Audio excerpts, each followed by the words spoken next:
Sit here with me, little darling, and allow me to say, I love you, sweetheart, I love you. Hey, hey, hey, hey.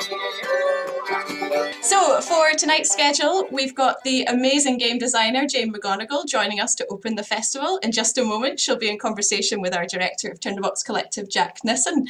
Jane is the director of game research and development at the Institute for the Future in Palo Alto, California. She is the author of 2 New York Times best-selling books, and her TED Talks on how games can make a better world have more than 15 million views. She's worked with companies such as Disney, Nintendo, Activision, and EA on how to create games that build real skills and help players develop emotional and social strengths they can use in their everyday lives. She's also the inventor of Super Better, a game that has helped more than 1 million players recover from symptoms of depression, anxiety, chronic pain, and traumatic brain injury. So, without further ado, I'll hand you over to Jack and Jane. Jane, how are you doing? It's great to see you, and thanks so much for coming to join and help us kick off this festival on the first night. How are you getting on? Thank you. I haven't felt this like happy and energized doing a Zoom session like ever. That was awesome. Thank you so much for the music, Jed. That was amazing. Brilliant. Yeah. No, I mean, I think maybe one thing that we do a lot of is playing a lot of music with a lot of young people, and you end up kind of, I don't know, almost all Zoom calls we have end up feeling a little bit like that at some point.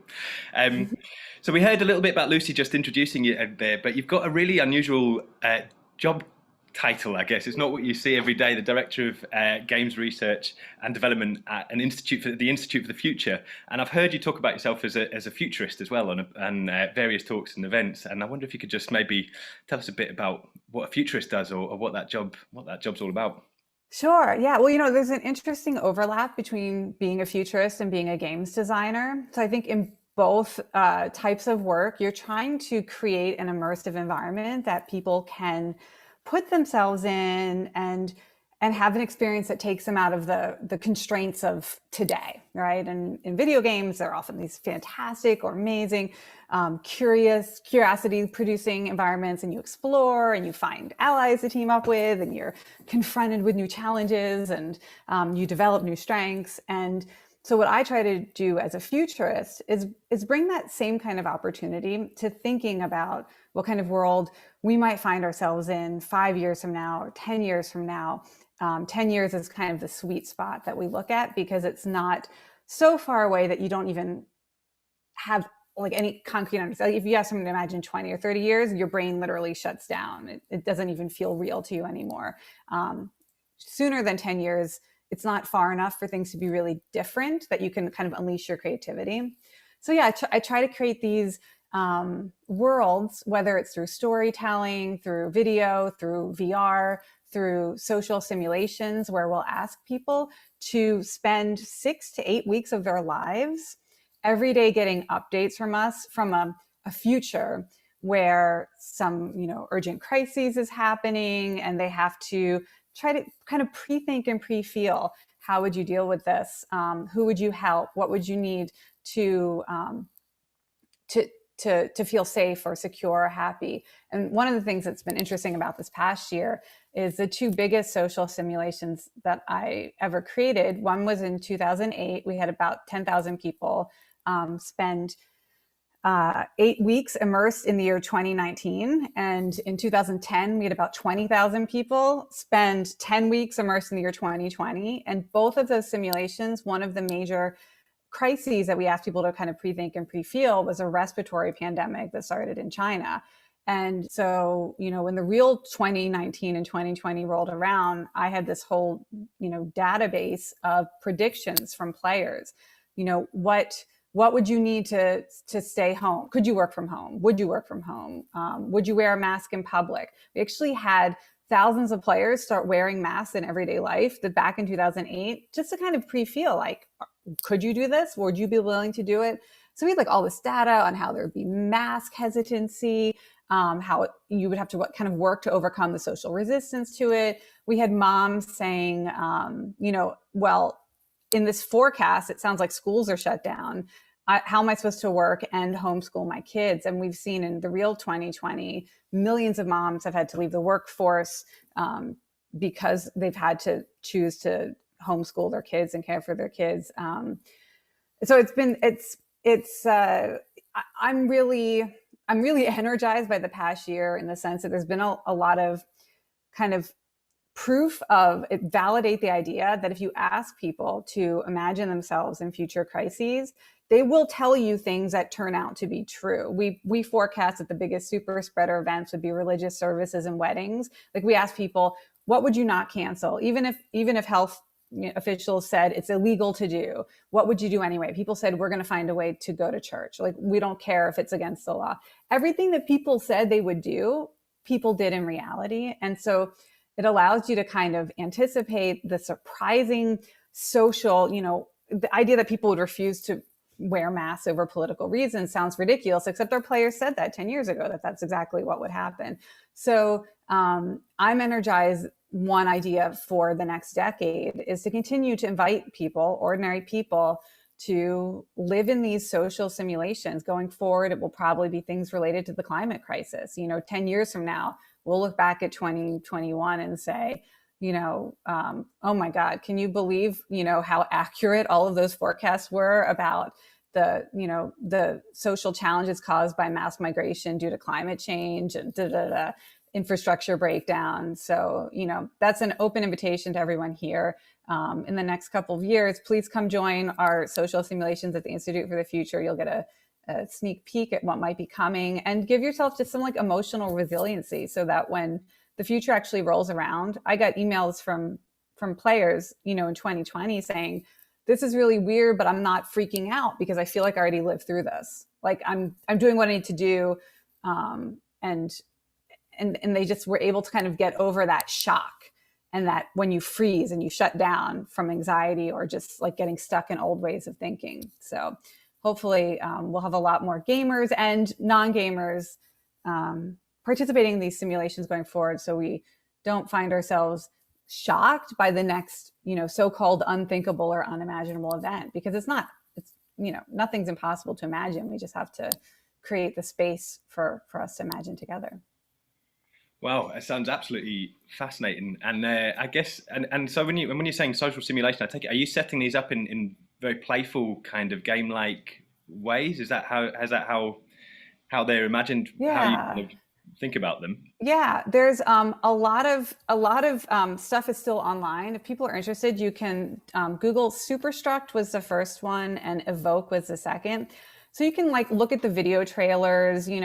We talk about how the future needs you, and we kind of set it up as a sort of heroic adventure story. We do borrow some of those tropes from video games, that you're being called to this moment of heroic service. But the actual way that we've set them up in the past is we create a social community online, either by building our own social network, which we did for Superstruct. We worked on a platform called Ning for Evoke. More recently, we've used Facebook groups, where you just you invite people to share their stories with each other, and then you curate and analyze them in real time. So if we sent the first update, at the beginning of the game, we would send it to you by email and also on the game social network, where we would say, okay, here's this new urgent crisis, power outages around the world due to climate-related infrastructure breakdown. Where are you? What are you doing today to respond to this? What's your biggest problem that you can't solve alone? And then people would report by geographic region. So you'd have players who are all in the same city or the same country, kind of talk to each other.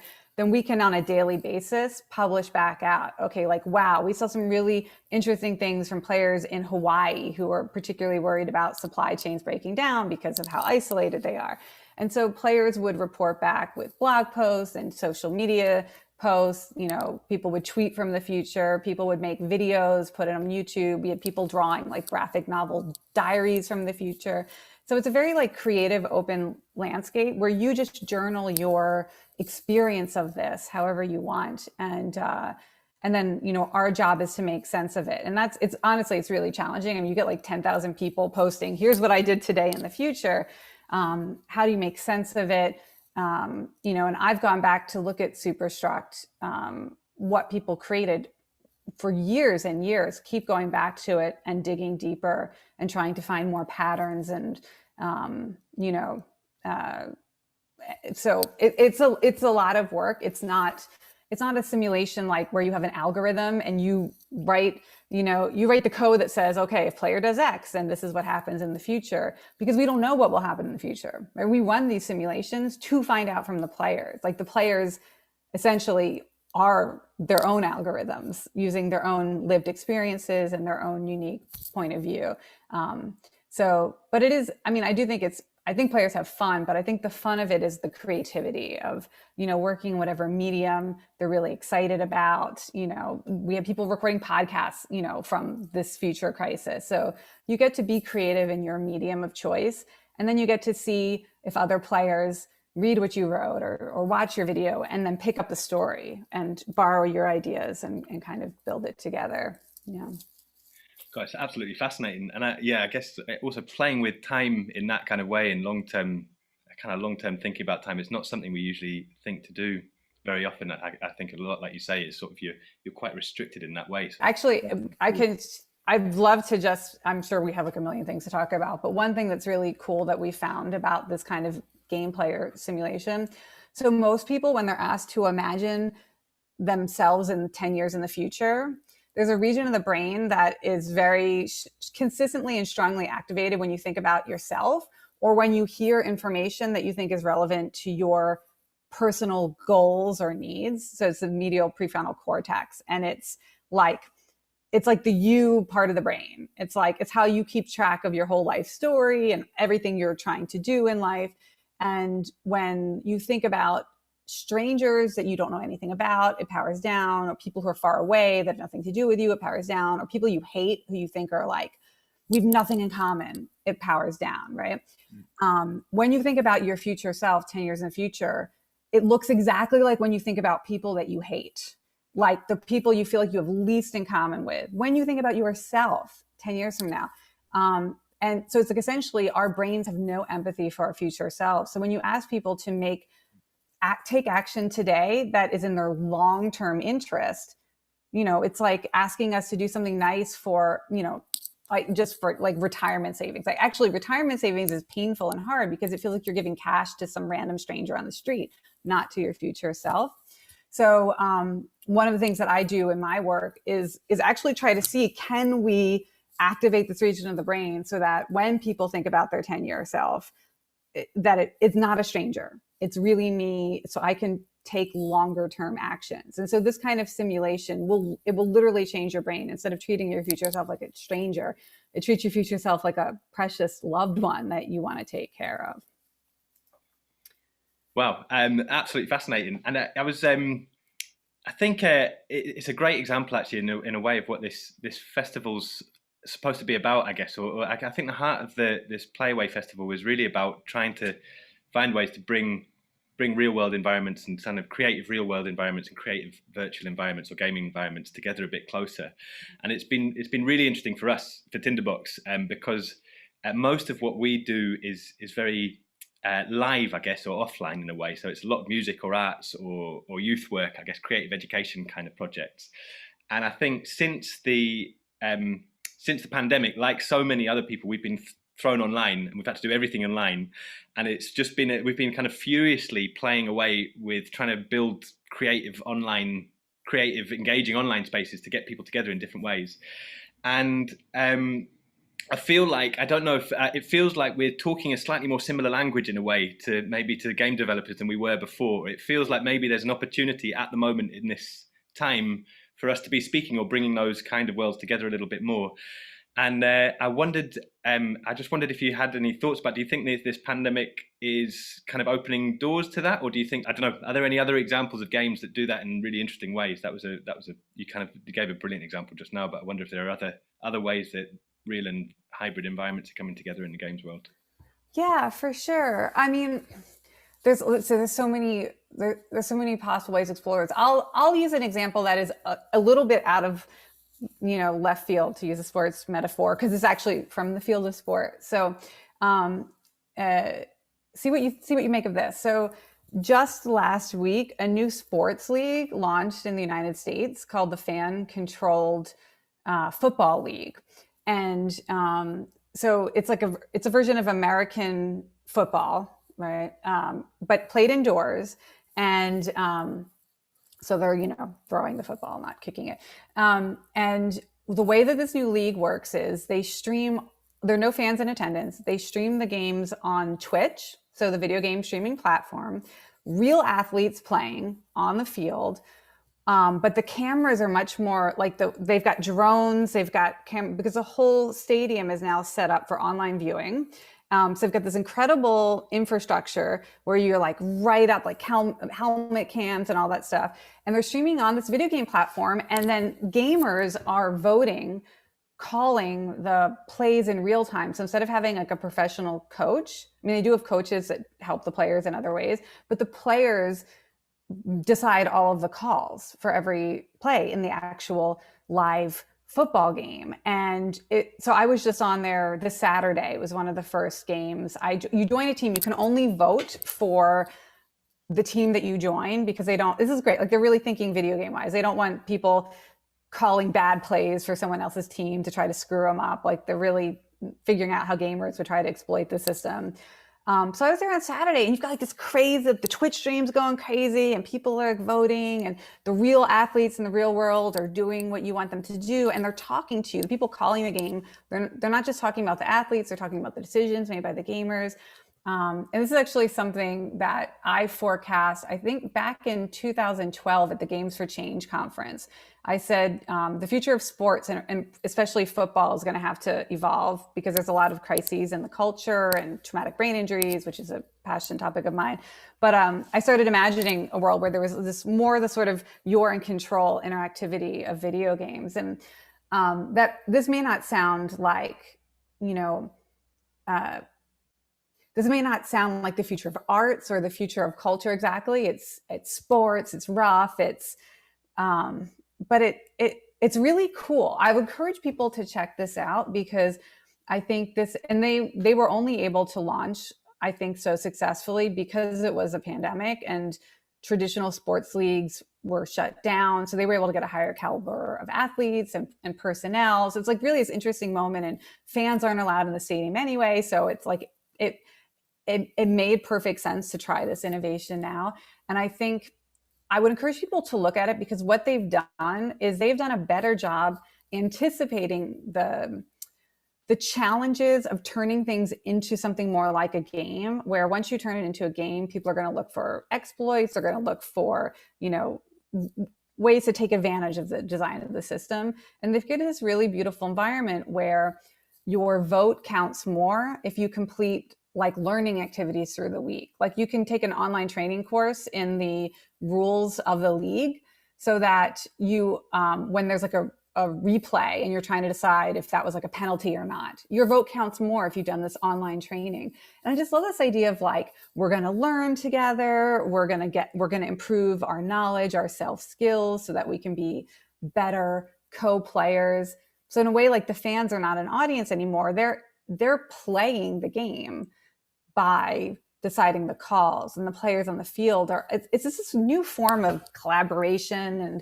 So it's cool. So check it out. Fan controlled football leagues on Twitch. If you just make something weird, hybrid innovation where they're really being smart about it, I'm so impressed. I can't even tell you. I was like, oh, they should hire me to consult. And then I went and looked at them. I'm like, they don't need me. They're great. They've figured out all of the same things that I would have tried to do already. So. Amazing. Yeah, no, there's loads of parallels that I think of in music or the arts. And I kind of think probably people have been talking for years about kind of finding ways to get audiences more engaged or kind of break down some of the processes that are happening on stage in interesting ways. There's probably loads to learn from looking at that, I think. Actually, one of the things that I've been doing in the build up to this festival is speaking to quite a few of the people that we work with, kind of outside of games, I guess. A lot, again, musicians, artists, or teachers and people, just asking them what they think about games or how they feel about it and things like that. And I think sort of just almost taking that parallel of a sports game to a live event or a live music event, I think people are generally really, really curious and really interested. And I think often sort of talk about some of the creative potential or the social potential in games, but it's kind of counterbalanced by a lot of worries or concerns as well that they've got, or fears about games. And I think particularly one thing it's kind of particularly about what people are going to lose out of the real life that they feel they really value very much, and also things around addiction or screen time. Somebody put it really well. They said it's the bit about the game that's designed to keep you in the game at the cost of a balance to the rest of your life, or a broader balance to the rest of your life. I just wondered what you'd say to people with those worries, and if you've got any ideas for how to keep the good bits, but avoid some of the bad bits in games, I guess, or some of the problems. Yeah, I will say that there's been a shift in game design culture to move towards more balance in design. Just as for folks who are interested, maybe not inside the industry, there's been a big push in the last few years to create a more sustainable level of gameplay. Whether it's actually been going on for quite a while. We've seen the big MMORPGs after 3 hours of playing, you can't level up anymore. You basically have to go to sleep. You have to leave. You have to walk away. And just from an individual game designer level, I think people are thinking much more carefully about how to create a balanced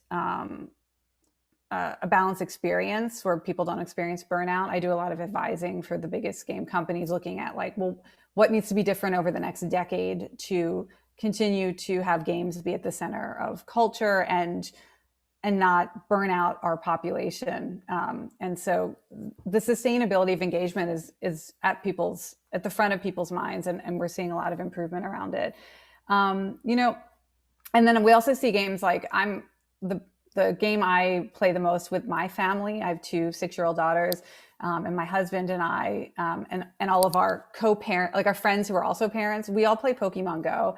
I've been playing it for years now, and it's a great way to encourage real world adventure, less so during the last year with the pandemic, but the game encouraged you to go out, to meet up face to face for these raids, to be in proximity to real life friends and family, to develop habits of taking walks together and exploring your local environment and finding new places.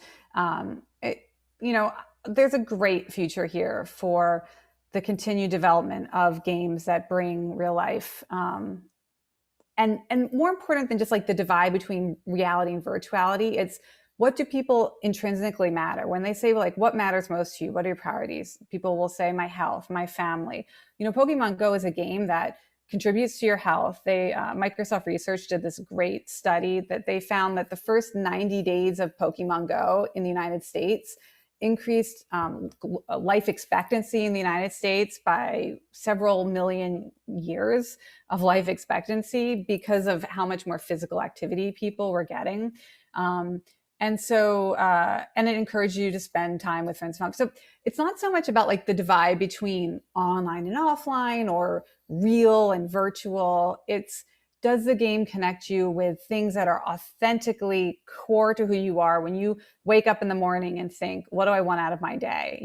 I want to have an adventure. I want to learn something new. I want to be a good parent. I want to be brave. I want to help others. Whatever drives you out of bed in the morning, finding games and creating gameful experiences that help with that is I think where the real design movement is going. And so, addiction and all of that, it's real.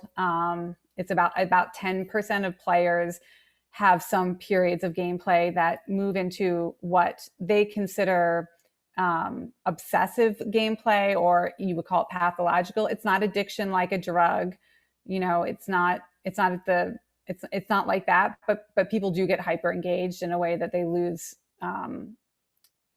focus on other things. So, when I talk to people about games, and particularly in families, if you have somebody in your family, it might be your spouse, it might be your kid, it might be yourself, who's playing more than it feels balanced, you just, instead of saying real life and games, just think about your whole life, and is there anything else that needs your attention today? And there's no reason why you can't play video games for 4 to 6 hours a day. If you went for a run, you made dinner with your mom, if you've done what you need to do, but it's really about looking at your whole life. And is there anything else, that needs your attention before you go back to this thing that is an authentic source of, positive emotions, learning, social connection, and as long as you can identify those core values that you're getting from the game. It's not real versus virtual. It's, is this fulfilling an authentic need? This is the only way I can interact with my friends who I can't see in person right now. Or, you know, my grandma plays Candy Crush. So, you know, I'm going to play it and send her gifts so that I have something to talk to her about. Because otherwise, when we call each other on the phone, I'm like, I don't know what to say. But, you know, I'm not me personally, but I hear this a lot, that like younger people, they have nothing to talk with their grandparents about, except if they're playing the same video game, they can talk about what level they're on. So, you know, identify the real source of authentic value to you. What is your core value as a human being? And then make sure the game is serving that. And if it's not serving it, you're playing the wrong game, because there are plenty of amazing games that can serve your core human values. Brilliant. Thanks, Jane. That was really nicely put. I wonder actually, just while we've got you here, if it would be amazing to hear a bit about your creative process a bit when you're making games as well. And I mean, I know you've written 2 phenomenal books about it and done amazing talks and TED Talks about it. But I wonder if you might have a game that you haven't talked about that much or written about, or something on the horizon that you maybe like to share with us a little bit. And it'd be great to hear a bit about how you think about them or how you approach your game design as well. Oh yeah, for sure. Yeah, I did a game right after my first book came out that I never got a chance to write about. So yes, there's a project that I think it's fun to kind of share behind the scenes that I never really got to give talks or write about. So I got called to do a game for the New York Public Library on the occasion of their 100th anniversary. So it was a centennial celebration. And I don't know if everyone has seen the movie Ghostbusters, the original movie. There's a scene in a library where, you know, the books are going everywhere and the librarian's getting slime. But it's this big, beautiful space. So that's set at the New York Public Library, the kind of downtown location, midtown location that was celebrating its 100th anniversary. And so it's this beautiful building with these incredible, like cathedral-like ceilings and these incredible marble staircases and these dramatic like up the. It's one of the most beautiful buildings I've ever been in. And one of the problems they were having on their 100th anniversary is like people didn't want to come to the physical space. Everything was moving towards digital collections and online research and ebooks, and they were having not enough visitors, but mostly like young people were not coming. And so they thought, you know, hey, Jane, could you make a game that would encourage people to spend more time at the public library, and not just any like library branch, but specifically this building that was this incredible, beautiful, you know, like the Louvre of libraries. It was so gorgeous. So, you know, I said, okay, great. I'm gonna think about it.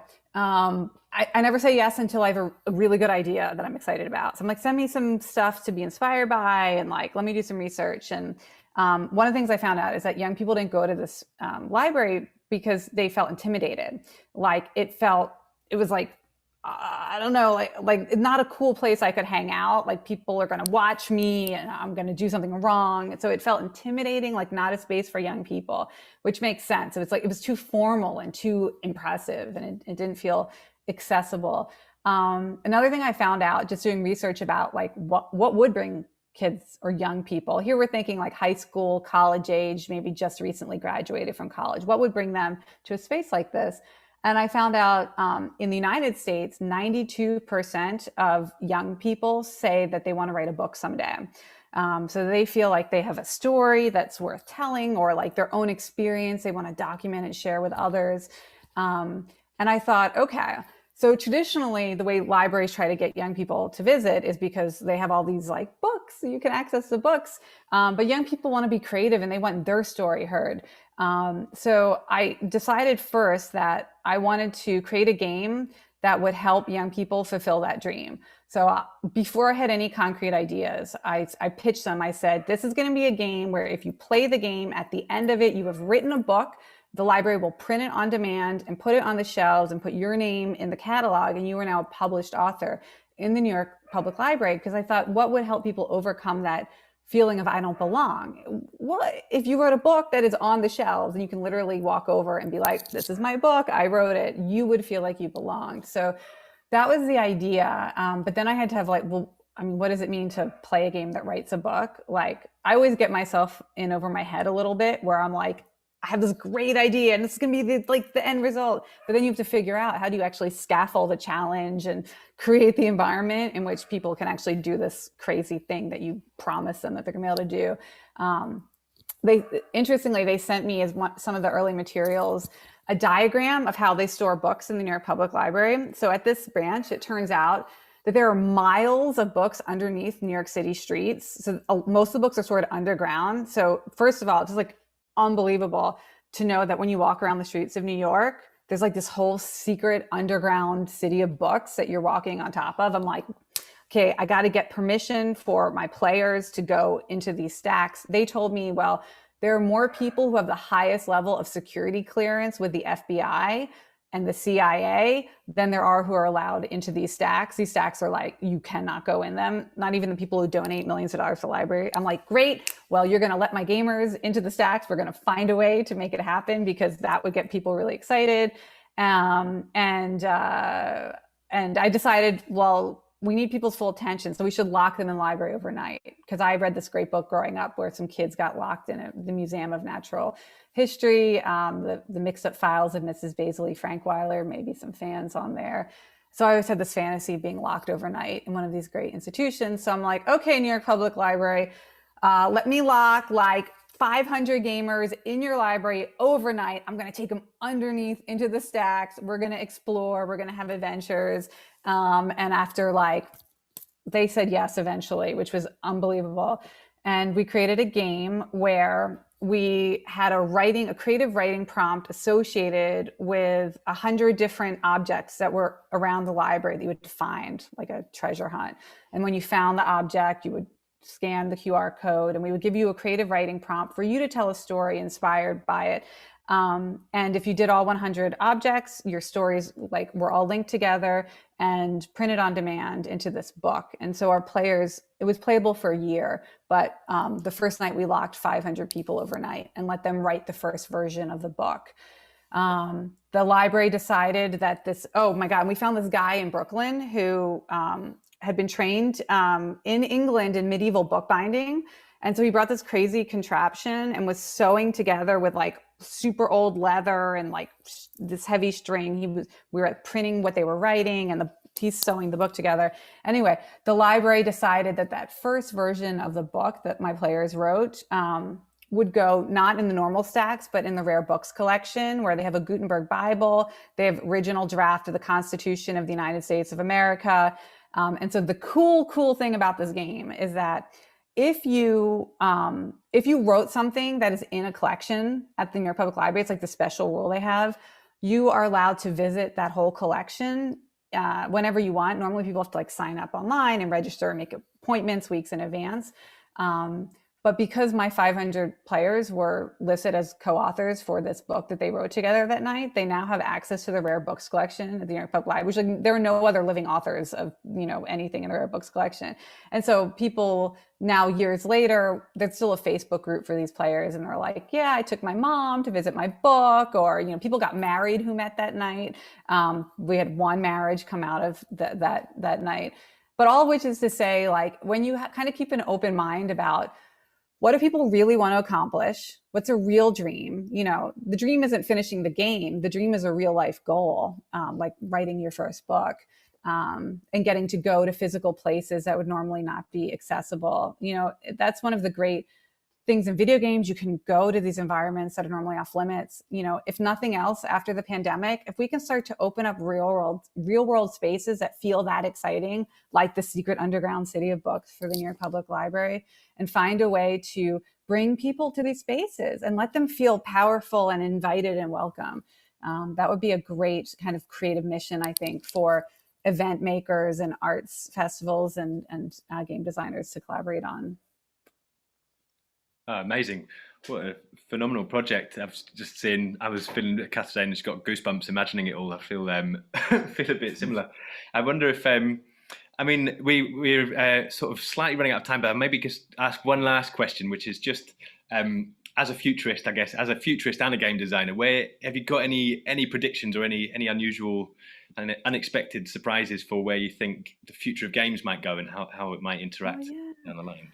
Sure. Yeah. So one of the sort of raw materials of future forecasting is something we call signals of change. So a signal of change is something that's already happening that feels like weird and disruptive. It's like something new. It fundamentally breaks with like historical patterns. And when you see it, you're like, what is that? Like, why is that happening? Is that going to become a thing now? And we all need to like get ready for this. And so I track signals of change in gaming. One of the signals I'm absolutely fascinated by is there's this new economy in China where it's called game sparring, and you're basically hired. You're an ordinary person. You're just a gamer who maybe you've have some experience in a particular game. You're not like a esports world champion, just like a normal person. There are millions of these people. And you get hired by other gamers to play the game with them with the idea that they're going to learn something from you. You're more experienced than them. You know, you might be able to improve their skill a little bit just by playing together or in the game. And there are platforms set up. So it's kind of like Uber, but for gaming companions, where you're like, I need a companion to play this game with me now. And here's what I'm trying to get better at. And, people are like, okay, I'll do it. And you pay them real money. It's not in-game currency. It's real money. And people who are doing this job in China now are making the equivalent, people who do it full time are making the equivalent of the average urban salary for a young man in China. They're making that much money doing this. And there are already as many people doing it as there are Uber drivers worldwide. So it's not like 5 people, doing it. It's like a real trend. So I'm super interested in this idea of playing together as a form of compensated labor. As we see a lot of automation of jobs in the future, one thing we know people don't want to automate away is gameplay, right? Like, yeah, we have supercomputers who can beat you at chess or beat you at Go, or now there's AIs that can beat you at League of Legends. Nobody wants to play against them. We always want to play against other human beings. There's something fundamentally social. We're not going to automate away gameplay. So, one of my forecasts, which y'all can remember, 10 years from now, when everybody's, when not everybody, when hundreds of millions of people have a job that is essentially just playing video games, but by just playing video games, what they're doing is they're bringing social connection and positive emotion and learning opportunities to other people around the world. I foresee this being a very sustainable and growing work opportunity where it won't be automated, and it will be something you can do from anywhere in the world, whether you're in, Nigeria, you're in Iceland, doesn't matter where you are, you'll be able to tap into this economy.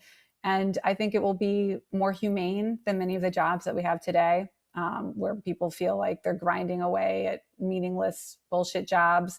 So, to be able to play and have a basic income provided by that is something I think is well worth exploring. It's already becoming a real trend. I mean, people are spending real money on it. So I look to help grow this economy in the future. And I think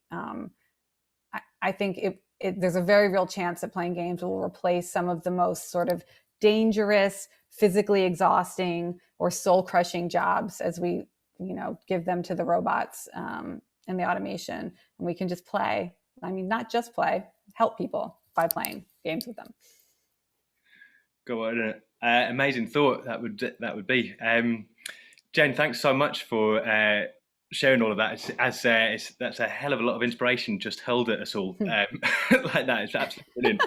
I think I might switch to a few of the questions that have been coming in the chat and just pass on those. I thought I might start with one here from Mona Bozdog, who has asked, was there anything in the real pandemic response which contradicted the data that you had in a surprising way or maybe a good way?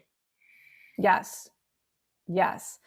Government failure to act to protect its citizens was completely missing from our forecast. There have been a number of countries that basically threw up their hands and said, F it. And the United States being one of them, until we replaced our administration and somebody now who's actually trying to help. we did not forecast that. So like the response you've seen in Brazil is another kind of example of that. Did not anticipate that. So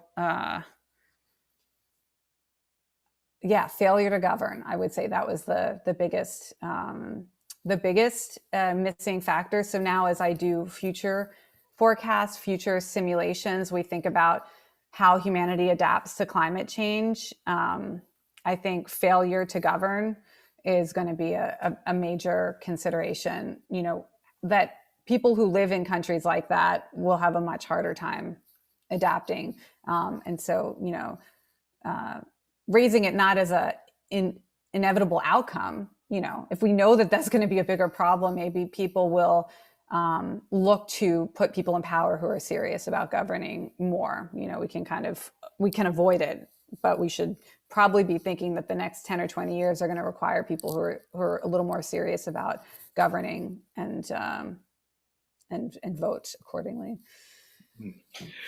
Yeah, great. And almost the kind of flip side of that, actually, Brian Baglow's asked, what else came out of your simulations which we've yet to experience? Were there other things that didn't materialize? He's suggesting alien invasion, societal breakdown. Yeah, let me think. Well, so interestingly, one of the premises of Evoke, so that was a game, we co-developed it with the World Bank.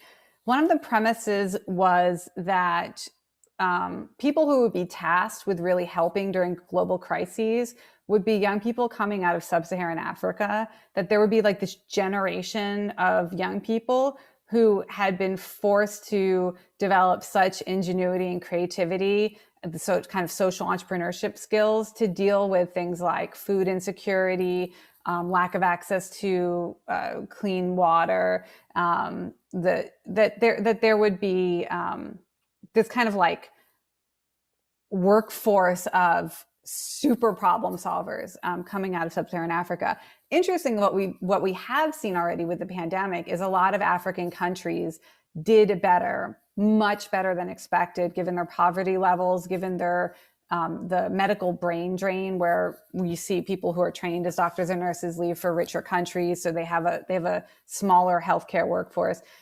They were able to use strategies, community health strategies that had been practiced with previous outbreaks to do better than many richer countries. So we've started to see that a little bit, and so I think we should. I think as we head into climate crisis, we may be surprised by, you know, which communities or which countries can adapt better. It's not going to be the richer countries or the leaders of necessarily of the 20th century.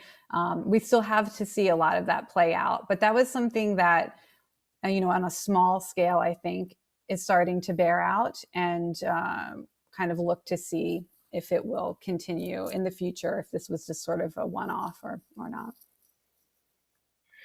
Great.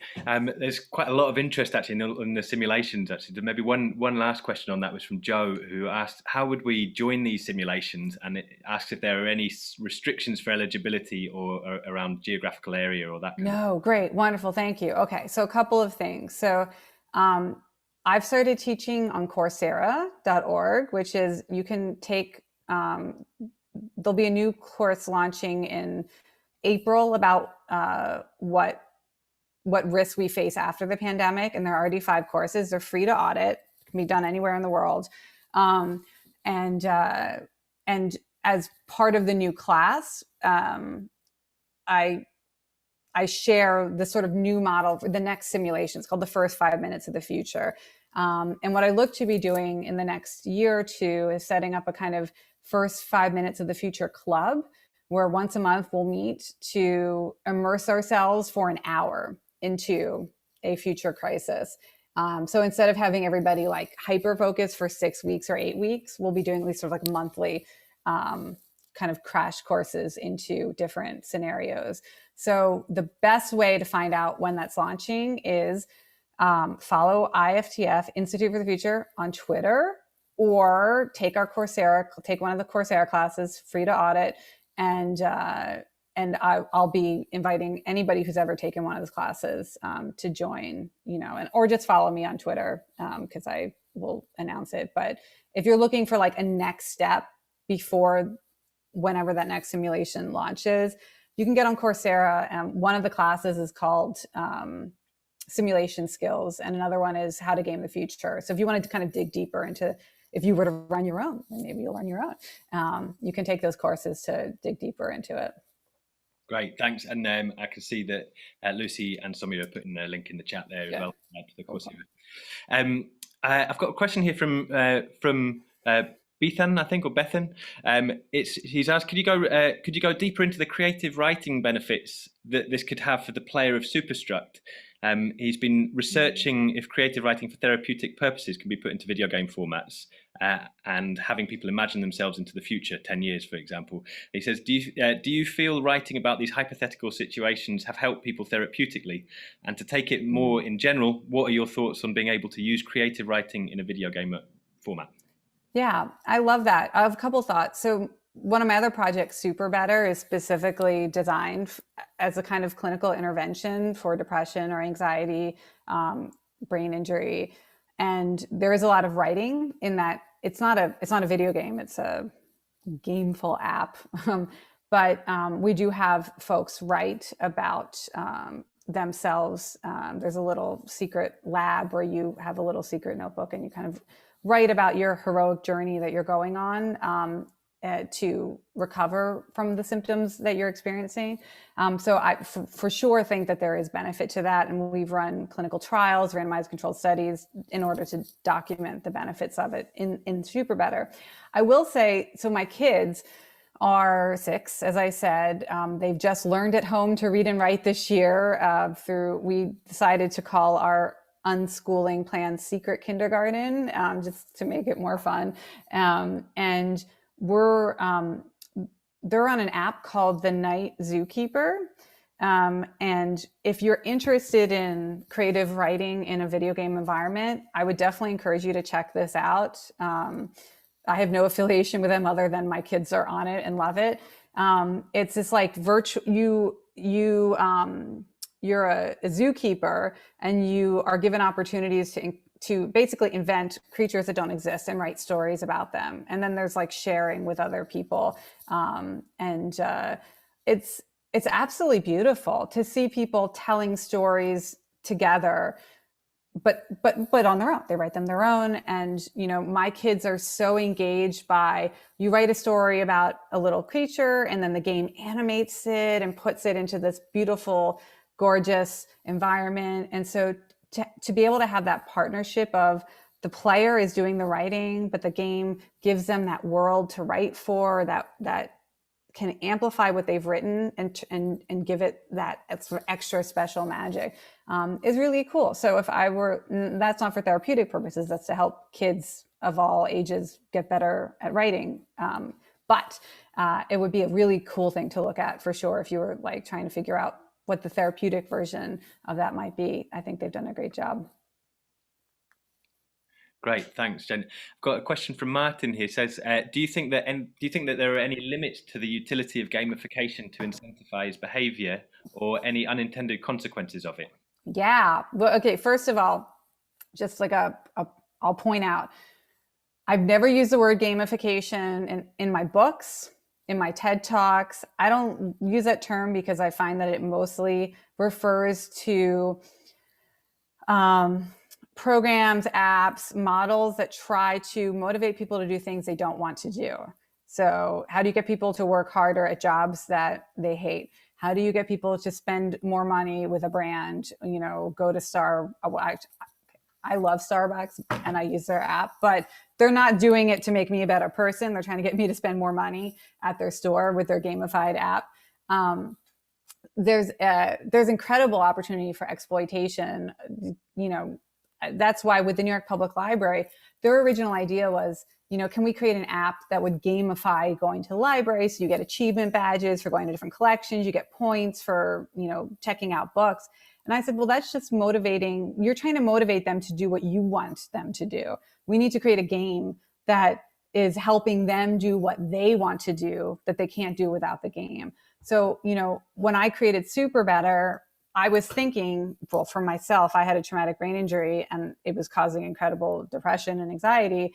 And I thought I need a tool to help me recover some feeling that I could wake up in the morning and have a good day, because every day was terrible. And if I can create a kind of gamified way to live that lets me wake up and not feel like the whole day is going to be full of gloom and despair. Like, there's a reason to get out of bed. But I needed a game to do that. I had tried myself. My brain was broken from the injury. I needed a game to do it. Gamification should be about meeting needs in people where they are trying to do something, wanting to do something, want to change a behavior, want to build a skill, want to spend more time with friends and family, but they're not making time for it. Like, they need a better connection between their values and their behaviors. That's what gamification should be about. It should not be about getting people to work more, to do things for free for your company, to buy more stuff that they don't need. So the whole field of gamification, most of it in the first decade has been horrible and not, too much capitalism, not enough meeting the needs of actual human beings. So for sure. And I know I've been blamed for gamification, but I will just point out, I never even use the word. So we should make games that help meet people for needs that they are having a hard time fulfilling on their own, whether it's, again, feeling good, feeling happy, making more time for friends, family, learning new skills, learning world languages, like whatever it is they're trying to do, that they need a superpower, creative writing, all of that, and not use game design to drive kind of, capitalist. Bleh. Yeah. Thanks. Capitalist. Bleh. I maybe got two quick questions, see if we can get through, and then I think everyone's got through most of them. Joe's asking, have you got any thoughts about lonely games like one-player journaling TTRPGs and their potential for empathy with a future self? Wait, sorry. I'm trying to read the chat because I just love seeing what everybody's saying. By the way, thank you guys for all of your awesome comments. So I was reading the chat right when you started asking the question. Can you say that again? Yeah, sure. Have you got any thoughts about lonely games? One-player journaling TTRPG. Oh, yeah. Oh my God. Okay. So I'm playing a game like that right now. Okay. So I gotta find it. I'm trying to think if you can if it's still playable. So, So there's a game called Field Guide to Memory. And it's this Oakland-based, so where I live, Bay Area-based visual artist who creates these games where you play it for 30 days and every day you get a journaling prompt. And you're kind of role-playing a character, but it gets you out in the real world to do things. So the one I'm playing now, you have to go out and observe nature, but then you're also writing stories. And anyway, I think they're great. And so if you're interested in learning more about this genre, so Field Guide to Memory is the name of this one that just launched. And the artist, game designer, runs them on Kickstarters, and she's run a number of them. But that's a genre that I think is great. And actually, I've been having my colleagues at the Institute for the Future play this game now, because I'm I think we should do this kind of journaling game for one of our future, for our next 10-year forecast, have a 30-day journaling game. So brilliant. Thanks. I've got jumping back to these simulations quickly. Tom's asking about whether the motivations of the players in the simulations differ, if they differ a lot. He says, are people using it mostly for fun, or are they using it to be helpful, or is it a mixture of all sorts of things? So what drives people to play them, I guess? I think curiosity is the number one driver. For some of the games, we try to offer a benefit that people might think of it as kind of a career benefit. So for Evoke, if you completed the 10 weeks, you got a certificate from the World Bank for developing your social entrepreneurship skills. And we found that a lot of people played just to put that on their resume or their college transcript. Not college transcript, or college applications. So I do think that I actually think that there's like a big learning benefit that people come for. They're like learning, they want to learn about futurist thinking, or they want to learn about the topic that we're exploring. And so I do kind of think of it, I think the primary driver is curiosity. People want to feel ready, or they want to develop a new skill that might help them in their, in their near future, not just their far future. And then I do think there's a creativity, like an expressive, like people who are, writers or artists, but might be looking for a new, like fresh inspiration. And so just getting co-immersed with thousands of other people in the same story world, I think gives a creative spark to people who are like, looking for a community to contribute to and be inspired by, I would say. I don't know that anybody does it for like fun. I mean, these games aren't like, they're not fun in the sense of like playing Super Mario Kart. They can be kind of anxiety producing, they can be, I mean, they're, we put you in worlds that are really, kind of challenging. So yeah, I don't know if anybody's doing it for fun other than the fun of being in a community, the fun of learning something new, the fun of creating. Yeah. Great. Okay, brilliant. I mean, well, actually, Lucy's just sent me one last question. Lucy's put this festival all together, but she said she'd love to know what your first experience of gaming was, and did you have a favorite game, digital board or other, when you were growing up as a sort of Yeah, thanks for asking. I don't think we all have these like formative experiences. I mean, my formative genre of game was text adventures created by Infocom, where you would just sit and type, and you would hope that you were typing something that program would understand. You'd be like, pick up the rock, and then it would say, "Ooh, under the rock, there's a key," and you'd write "get key." And so like, this was a really formative experience for me, to the point that like, if I ever see a key on the ground, I pick it up. I like collect random keys. I think I'm going to like need them someday. Like everything in the world is like a clue to me, or everybody I walk by, I'm like, am I supposed to have a conversation with this person? They might have some information for me. And in those games, you're always just like, try everything. And I feel like it's really influenced my approach to life. Like growing up with those games, it's like, there's like some random person. I'm like, maybe I should say hi, like ask them what they're doing. Like, so it's really made me more like exploratory and interactive with the real world. So it's a kind of an interesting question to think about the games that kids are growing up with today, the games that my kids are playing.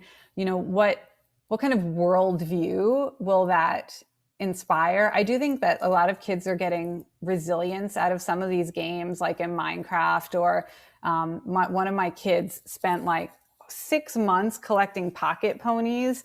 And then the game, like you have to collect every different pocket pony, and then the game deleted itself from her tablet, and she had to start over. She was like, cried hysterically for like an hour, and then she's like, okay, I collected them before, I can do it again. And she like set to redo 6 months of gameplay work. So I think like the kids today might be growing up with like games that it's like this like you build confidence that you can do something hard, and then if you have to do it again, like you can do it. Like this sort of grittiness I think kids are getting from today's games would be one of my guesses. Brilliant. Jane, thank you so much for coming along and sharing all of your thoughts about all of these things with us, to do with gaming across all different environments in all sorts of ways. I mean, incredibly inspiring. As I mentioned to you before, but I read your first book and it had a huge impact on us in Tinderbox, and it sort of really opened my mind. I think the way you articulated how the creative process behind games just really resonated, and it felt these core goals were so similar to how we work in the arts or education as well. And it's led to all sorts of new projects, and now here we are running the Games Festival, and here you are helping us launch it. So it's a really nice full circle, and it's what you're doing is definitely really working with us. Absolutely.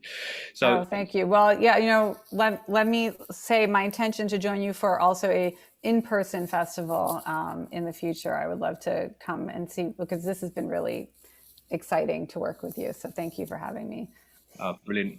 Thanks so much. And I wonder, actually, maybe again, if I could just ask everyone to unmute themselves, and maybe you could give Jane a big round of applause and say...